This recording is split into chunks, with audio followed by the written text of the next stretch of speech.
Olá, seja bem-vinda, seja bem-vindo. Semana começando, segunda-feira, 11 de novembro de 2024. Inicia agora o Jornal Câmara Notícia. Muito obrigado pela sua companhia, pela sua audiência e participe, mande a sua mensagem para o número do nosso WhatsApp.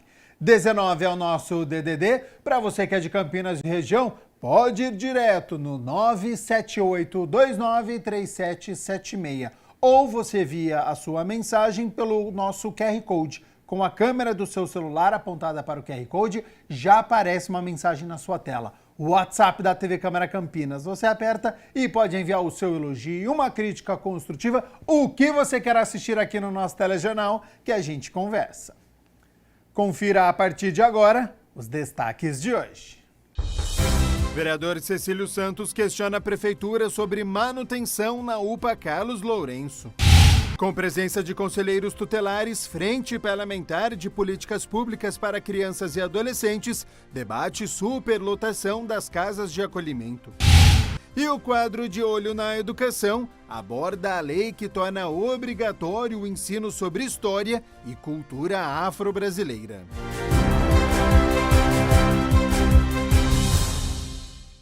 E a gente abre a edição de hoje com as notícias da metrópole, porque Campinas recebe a etapa nacional do grandioso campeonato de robótica. A Olimpíada Educacional de Robótica existe desde 2008 e conta com a participação de mais de 40 países, proporcionando aos competidores uma experiência única através de diversas modalidades e atividades. Só para que vocês possam ter uma ideia, todos os alunos que aqui estão participando tiveram durante o ano todo contato com os robôs dentro do ambiente escolar.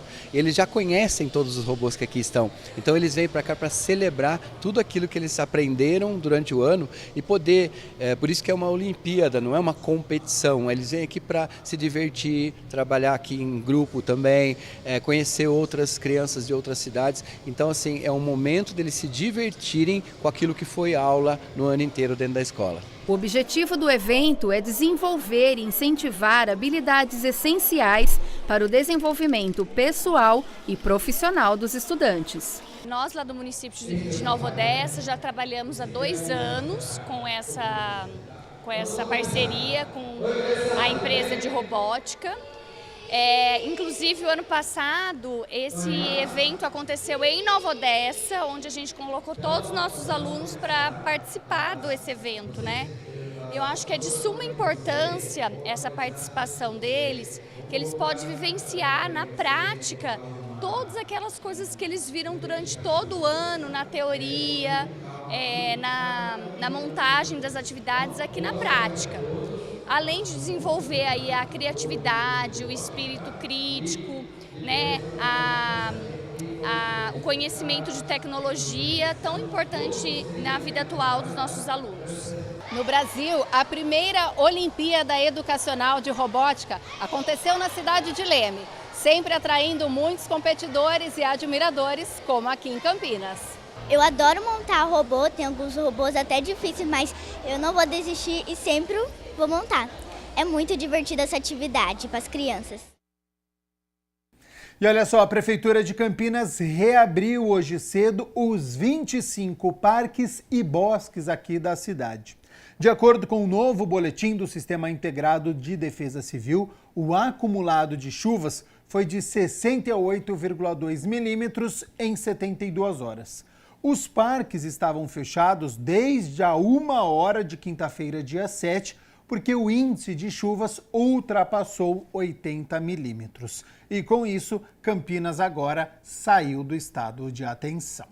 Com a presença de conselheiros tutelares, a Frente Parlamentar de Políticas Públicas para Crianças e Adolescentes debateu a superlotação das casas de acolhimento. A Frente Parlamentar de Políticas Públicas para Crianças e Adolescentes realizou uma reunião no plenarinho da Câmara Municipal, presidida pela vereadora Débora Palermo, com a presença de 6 conselhos tutelares da cidade, que contam hoje com 30 membros titulares, para discutir a respeito da superlotação das casas de acolhimento para crianças e adolescentes. É um órgão de proteção da criança e adolescente, Os conselheiros são escolhidos através de provas, avaliação psicológica, eleição, e depois eles tomam posse, mas a estrutura para o funcionamento adequado dos conselhos cabe ao poder público municipal. Então, quem deve dar todas as condições para que o conselho trabalhe, seja carro, seja parte administrativa, é o poder público, é a Prefeitura de Campinas. Além dos problemas de infraestrutura e manutenção dos prédios do conselho, foram ouvidas as demandas de cada um deles, para buscar soluções e melhorias no atendimento, destravar a burocracia e ajudar as organizações da sociedade civil. Nós teríamos que ter, então, em Campinas, 12 conselhos tutelares, né, se a gente for pensar na população de Campinas. Então, a gente já começa com uma dificuldade mesmo da quantidade de pessoas para desenvolver o trabalho, né? Então, nós teríamos que ter mais 6 conselhos tutelares em Campinas. E mais falando da divisão, assim, na nossa leitura, essa divisão ela não foi... Primeiro, os conselhos tutelares não foram consultados, né? Houve uma primeira conversa apenas com os conselhos tutelares a respeito dessa divisão, né? E existem regiões, territórios que elas precisam conversar com 3 secretarias, com 3 regiões diferentes, né? A começar que a divisão da saúde, da assistência social e da educação não é a mesma divisão territorial dos conselhos tutelares. Então, a gente também enfrenta esse desafio na aplicação da medida, porque daí o conselho tutelar 1 precisa falar também com o território leste, mas suleste. Tem conselhos que precisa falar com o território suleste, norte, mais 1. Então, essa comunicação, ela dificulta, né, o trabalho na ponta dos trabalhadores, as pessoas que estão ali executando as medidas que o conselho aplica e dos próprios conselheiros, né? O que podemos observar nesses dados iniciais que nós conseguimos levantar e o mapeamento que nós temos feito é que muitas das violências que nos chegam, elas poderiam ser evitadas com políticas públicas. Então, acredito que tudo que nós falarmos aqui, no final, vai convergir nisso. Políticas públicas que estão em déficit, políticas públicas que não existem e algumas que não funcionam corretamente. Essa discussão hoje aqui, ela é muito importante e muito pertinente para a gente garantir realmente políticas públicas efetivas para nossas crianças, nossos adolescentes. O vereador Cecílio Santos protocolou um requerimento pedindo informações à Prefeitura sobre manutenção na UPA Carlos Lourenço. O vereador Cecílio Santos protocolou o requerimento solicitando ao prefeito Dário Saad informações se há programação para a manutenção na UPA Carlos Lourenço, a fim de resolver situações como a de mofo na sala. Nós recebemos a denúncia e fomos averiguar, de fato, a sala de espera para medicação tem sérios problemas, né, de bolor, de infiltração de água, e aí nós estamos requerendo ao prefeito que nos informe se há a programação para a manutenção daquele espaço. O requerimento protocolado na Câmara Municipal e aprovado pelos parlamentares tem pelo prazo regimental de até 30 dias para o Poder Executivo responder ao parlamentar. Nós vamos acompanhar esse cronograma para manutenção, verificar se de fato foi resolvido essa situação, porque não pode perdurar esse descaso, não é, com os pacientes, com os trabalhadores, né, servidores, que estão há muito tempo naquela sala, portanto, inalando, não é, aquele ar extremamente poluído, além de ser extremamente desagradável uma sala de medicação da forma como está. Que a população pode ter certeza, nós estamos fiscalizando, não é? Nós estamos acompanhando e cobrando da municipalidade que faça a manutenção e mantenha em ordem aquele espaço de atendimento à saúde. Vereador Edivaldo Cabello questiona o Poder Executivo sobre a previsão para a reforma e o cronograma da Escola Municipal de Ensino Fundamental e Educação Infantil, Raul Pila. O vereador Edivaldo Cabello solicita à Prefeitura, através de um requerimento, informações sobre a reforma da MFE e EJA. Raul Pila. Esse requerimento que eu fiz se deu conta porque já havia um programa, havia no calendário já a reforma de algumas escolas municipais, onde foi feito uma reforma de uma MEI ali no Jardim Líria, na comunidade ali do Jardim Líria, do lado do Colégio Belóquio, e onde moradores me procuraram questionando a possibilidade da reforma do Colégio Raul Pila, porque esse colégio eu estou lá na região já há 52 anos. Então, todos os meus irmãos estudaram no Raupila. Então, é um colégio assim, muito antigo, bem antigo mesmo. E, dado essas informações, eu estive lá na Secretaria de Educação, juntamente com o Luiz, que é o secretário adjunto, onde foi me informado que já ela foi contemplado, o Colégio Raupila, estava no programa, dentre eles, para a reforma. O parlamentar lembra que a reforma precisa ser feita em diversos setores e questiona o prazo para o fim dos trabalhos. Tanto toda a parte elétrica, o telhado, também a parte administrativa, toda a questão do paisagismo, o entorno. E acontece que a data que me foi dada era que ia ser feita em julho. Nós já estamos em novembro. Então, eu passo lá direto, estou vendo lá e a população me cobrando, porque eu anunciei em cima do calendário. Então, eu fiz esse requerimento de informação para saber realmente quando é que vai ser feito. Por que ia ser feito em julho? Porque é recesso do colégio, da escola. Então, para poder trabalhar tranquilo. Não foi feito. Agora eu passei lá, trocaram algumas gramas, mas em reforma, por enquanto, até nada. E por isso estou esperando agora o requerimento de informação. Ainda segundo o vereador, ele vai continuar cobrando e acompanhando todas as etapas e o cronograma da reforma. Até porque eu estou lá na região, estou a 2 quadras lá do colégio, então vou estar frequentemente lá olhando e acompanhando os andamentos das obras lá também, para que corra o cronograma certinho.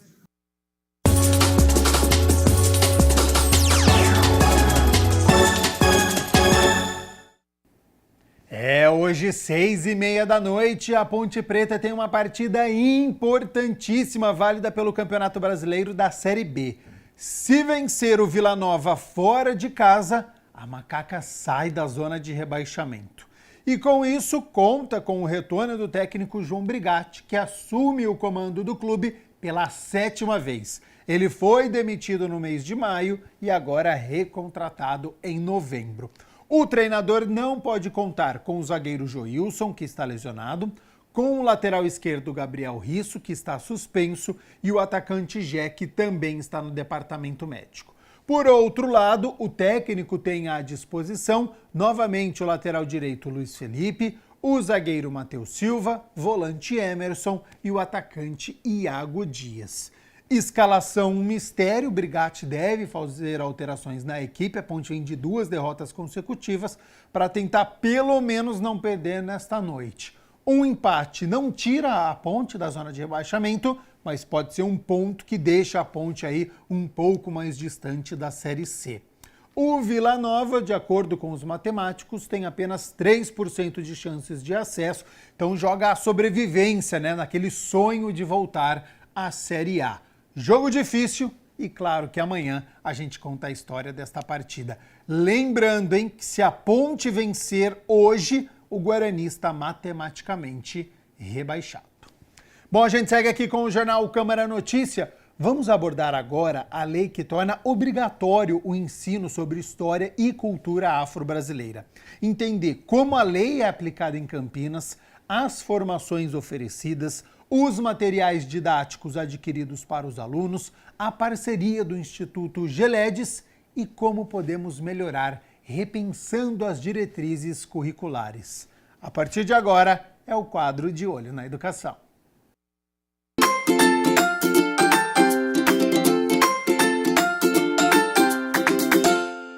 Bom, é isso aí, pessoal, quadro De Olho na Educação, e hoje, olha, é um assunto muito importante, porque nós vamos conversar sobre história e cultura negra. Também vamos abordar a Lei Federal número 10.639. Conosco aqui para bater um papo sobre esse assunto super importante, a Valéria Olímpio, que é articuladora do programa Memória e Identidade e Promoção da Igualdade na Diversidade. Falei certo, Valéria? Tudo bem? Certinho, essa sigla enorme. Tudo bem. Obrigada pelo diálogo, viu? Pela oportunidade. Valeu. Bom, esse é certamente um assunto muito importante. Vamos primeiramente falar sobre essa lei, para o pessoal que está em casa falar, puxa vida, Mas o que é exatamente essa lei 10.639, Valéria? A Lei 10.639, de 2003, era uma política pública que ela é fruto do movimento, das ações do movimento negro no Brasil, né? Ela é instituída de âmbito federal, como você já disse, que obriga o estudo da cultura afro-brasileira, da história, no ensino fundamental. E como ela altera a LDB, que é a nossa Lei de Diretrizes e Bases, ela também é obrigatória no ensino da educação infantil também. Bom, e como que ela é aplicada aí no dia a dia? A gente vai falar principalmente sobre Campinas, né? E vamos abordar aqui a nossa cidade, como que ela é aplicada aqui no município, a lei? Essa lei, ela está completando, né? Tem 21 anos, né? Então, ela é uma lei que ela tem sido observada há muitos anos já, mas esse ano, de 2024, o Departamento Pedagógico, né? Através da SMN, institui como eixo norteador do trabalho pedagógico a educação antirracista. Então, a Lei 10.639 é que dá base para a nossa educação antirracista no município, né? Da educação para as relações da igualdade étnico-racial. E é um trabalho que eu sempre digo, né? É um trabalho perene, contínuo, né? É um trabalho pontual, que a gente faz só em novembro, né? Aqui no município de Campinas. A gente tem tentado fazer com que os educadores entendam, e esse movimento está acontecendo, de que educação antirracista a gente trabalha todos os dias com as crianças, né? Porque as crianças estão lá todos os dias e o racismo está todos os dias na sociedade, né? Eu trabalho dessa forma. Como as crianças estão lidando com toda essa situação? Porque também não é algo até novo, né, Sim. Valéria? Assim... Mas eu acho que as crianças é a parte mais tranquila, né, desse trabalho, porque, por exemplo, educação infantil, a gente trabalha muito a questão deles perceberem, sim, que nós somos diferentes, mas está tudo bem, que eu nos respeito, o outro só pela diferença. Então, a professora trabalha, e o agente de educação infantil, com lápis tom de pele, né? Quando ele vai ofertar um lápis, ele oferece o lápis que tem todos os tons de pele, para que aquela criança possa se retratar, então é legal. Então, ele vai desenhar um amigo, ele pega o lápis, coloca na pele para ver se é o mesmo tom, e vai desenhar com muito respeito, né? Então, para as crianças, acho que é a parte mais tranquila. A gente trabalha muito também a questão da cultura, né? Então, a gente leva a questão da capoeira, a questão da cultura popular, né? Dos movimentos negros, das pessoas que estão aí na comunidade negra também, que tem um trabalho muito bacana. Pois é, eu perguntei sobre as crianças porque eu entendo, Valéria, que de repente as crianças, não é, essa próxima geração que vai vir com essa educação antirracista e tudo mais, eu acho que pode vir com um pensamento diferente, né? Porque é na origem, Isso né? mesmo, é isso mesmo. Eu falo que quando o professor ele faz esse trabalho do dia a dia, essa educação antirracista cotidiana, ele vai percebendo as mudanças das crianças, né? Com certeza. Então, alguma fala que a criança tinha, né? A professora vai mediando a situação, ela pode não ter mais, porque esse trabalho é feito na escola, mas a criança vai para casa. Então, aquilo que ela pega na escola, na mediação do professor, ela leva para a escola, para casa também, né? Olha, mãe, olha, pai, eu já aprendi tal coisa. A professora falou que não pode isso, a professora falou sobre o respeito. E a gente vai, através da criança, mudando não só a escola, mas acho que a gente extrapola os muros da escola, né? Vamos lá, então. Para a galera que está em casa, puxa vida, mas o que seria, na prática mesmo, uma educação antirracista? Detalhe mais para a gente, por favor, Valéria, para o pessoal entender direitinho o que é, de fato, uma educação antirracista. Olha, eu sempre digo que a educação antirracista é aquela que trabalha na dimensão do respeito pelo outro. Né? A dimensão do respeito pelo diferente. Isso é o que acontece tanto com as crianças, mas também com os educadores. Então, aqui em Campinas, nós temos os tempos pedagógicos, né? Os agentes e professores. Então, tem as formações também nesses tempos pedagógicos, né? A gente poder discutir o que é o racismo, os conceitos, né? A gente faz estudo de livros, de autores negros, de autores negros. Então, é essa dimensão. Trabalhar com as crianças, mas também formar, né? Mediar a formação dos professores e dos agentes, né? E com a comunidade também, com as famílias também, né? Então, nas reuniões de famílias, nas formações continuadas, as RPAs, né? Que são os momentos de avaliação da escola, a escola também tem esse movimento de convidar as famílias para discutir também educação antirracista. É um movimento novo, né? Porque sempre foi muito tabu trabalhar isso com as famílias na escola, né? Com certeza. Eu acho que esse ano foi um ano que nós conseguimos avançar bastante. Demoramos, mas estamos avançando bastante. Com certeza. Por isso que eu falei que é algo recente aí para as crianças. Bom, a gente vê uma evolução, né, Valéria? Evidentemente que a gente está muito longe ainda, né? Sim. Eu gostaria de até saber a sua opinião Eu acho que tem muito a evoluir, estamos longe ainda de atingir aquela situação que é considerada ideal, que é o fim total do racismo, mas gostaria que você falasse sobre isso. Você já sente uma evolução com esse tipo de trabalho que tem sido realizado, educação antirracista e outras situações também? Sinto, nós estamos evoluindo. Eu acho que a abertura para o diálogo sobre esse eixo já é muito importante, né? Que houve um tempo que, por exemplo, conversávamos sobre isso na escola, não chegava, né? Eu acho que hoje não chegava. Eu acho que hoje esse movimento no fundamental, por exemplo, o professor trazer não só uma história única, mas ele traz, quando ele fala, por exemplo, sobre o processo de escravização, ele traz dois lados da história, que teve essa escravização, mas o movimento de resistência do povo negro. Perfeito. Então já é um grande caminhar. Mas também já é uma evolução. Já é uma evolução, né? Mas temos sempre que pensar que o racismo ele se reinventa todos os dias, né? Então que esse caminhar do antirracismo tem que ser constante. O racismo se reinventa, o antirracismo vai atrás também, se reinventando. Tem até um ditado que eu acho bem legal, não basta não ser racista, né? É necessário ser antirracista. Pois é, e essa educação antirracista, ela é adotada em escolas públicas e particulares? Como que funciona? Nas escolas públicas, eu acho que tem sido mais potente, né? Eu acho que quando tem essa referência do DEPT, que vai ser o ano da educação antirracista, a gente fez um movimento mais potente, né?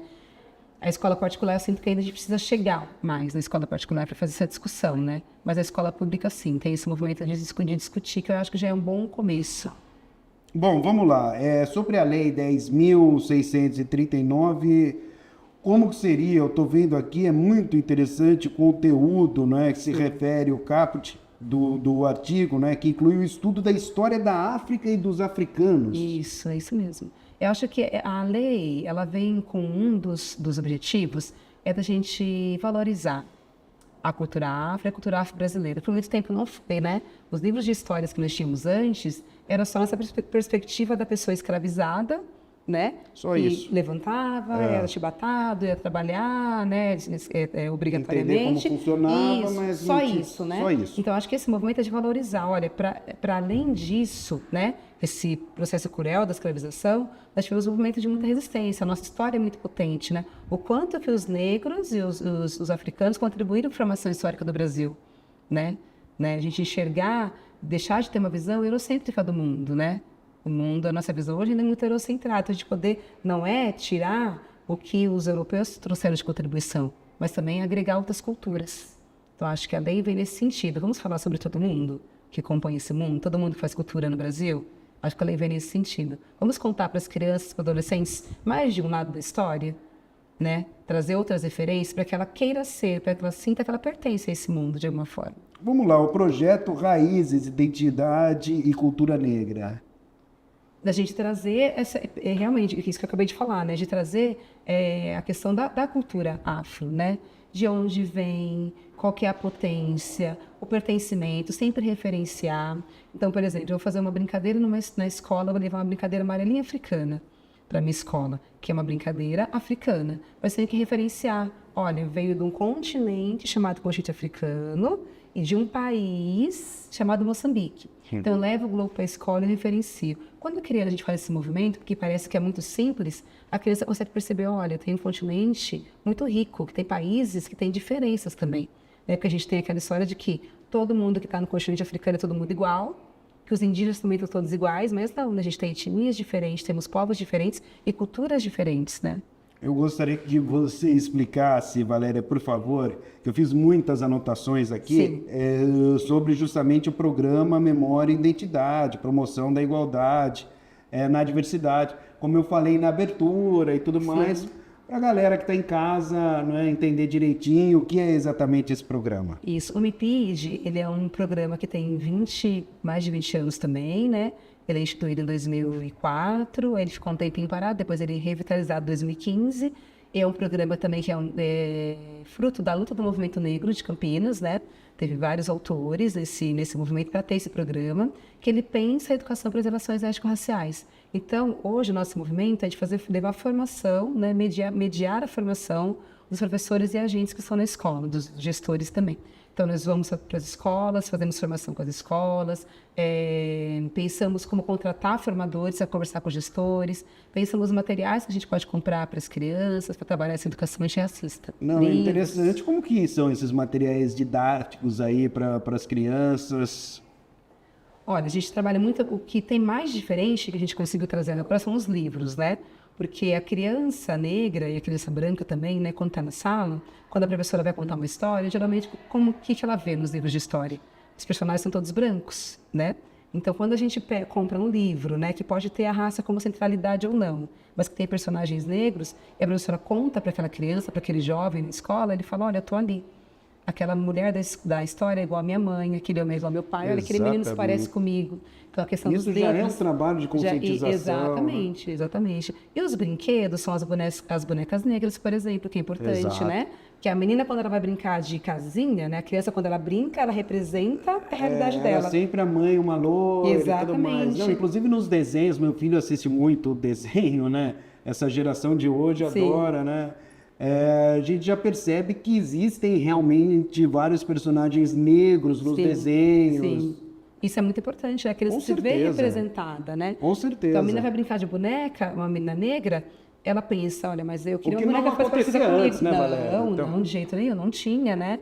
Então, nesse movimento então, de pensar nas materialidades. E não é só para criança negra, é para todo mundo, né? Porque a gente tem famílias que são formadas por pessoas negras, né? Então, quando um menino e uma menina vão brincar de casinha, por exemplo, né? Pelo amor de Deus. Tô pensando em todo mundo. Falou, mas cadê o meu quadrado, né? Exatamente, Puxa vida, mas minha mamãe é assim, meu papai é assim, eu tô vendo, cadê a boneca? Cadê minha né? boneca? E não tem. É isso mesmo. Não, você vê, e como demorou isso, não, Demorou Valéria? demorou bastante. Meu Deus do céu, porque parece, assim, uma coisa tão óbvia, né? Que, Sim. assim, hoje que as pessoas começaram a enxergar isso graças a esse tipo de trabalho que a gente está conversando aqui no quadro de Olho na Educação.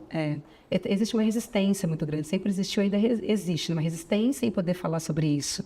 Quando a gente fala sobre racismo, quando a gente começa a querer mexer na estrutura do racismo, a gente mexe nos privilégios das pessoas, né? Ah, sem dúvida. Então, muitas pessoas não estão dispostas a perder esses privilégios, né? Então, é esse movimento. Mas eu acho que a gente está no caminho bom, que é de desconstruir, né? Se eu fiz essa forma até aqui, eu posso fazer o movimento Sankofa, com aquele simboladinho que não passa do cabeça voltada para trás, voltar e fazer diferente, voltar a pensar e fazer diferente, né? Não, exatamente.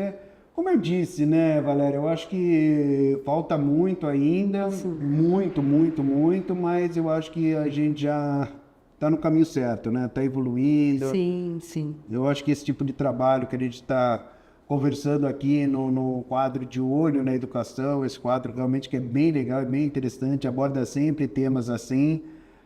Eu acho que esse tipo de trabalho que é realizado, essa educação antirracista, eu acho que já é uma evolução, sim, como a gente com certeza, com certeza. Aqui em Campinas também nós temos o GT Antirracista, né? Que ele foi o grupo de trabalho antirracista que foi criado ano passado, que fez a parceria com o Guilherme 10, que é o Instituto da Mulher Negra. Fomos para lá o ano passado, os gestores tiveram uma formação muito bacana que eles falam que eles voltaram bem mexidos e bem desconstruídos, né? Porque ainda no cargo de gestores da rede, ainda a maioria das pessoas são brancas, né? Então as pessoas que foram para lá são em sua maioria branca e voltaram bem desconstruído, que é ótimo, né? Quando você reflete, quando você se sente incomodado, já é muito bom. Então tem esse GT que também pensa várias ações, né? Então fizemos a Rota Afro, né? Que é você olhar Campinas com um guia te falando do quanto nossa cidade foi uma cidade racista, e ainda é, né? Só que aí você pode andar no centro e refletir sobre esse processo racista, né? E como você pode desconstruir isso. Então é um movimento bem bacana também. Bom, o papo foi ótimo, tanto que o nosso tempo passou rapidinho, você disse que estava um pouco nervosa, sim, mas mandou super bem. Deu uma aula, inclusive, aqui para o pessoal que tá assistindo a gente, assistindo ao quadro de Olho na Educação. Obrigado, parabéns pelo trabalho e até a próxima oportunidade. Até a próxima, obrigada. Bom, é isso aí, pessoal. Eu sou o André Aranha e você, claro que já sabe, né? Tô sempre, de olho na educação. Tchau!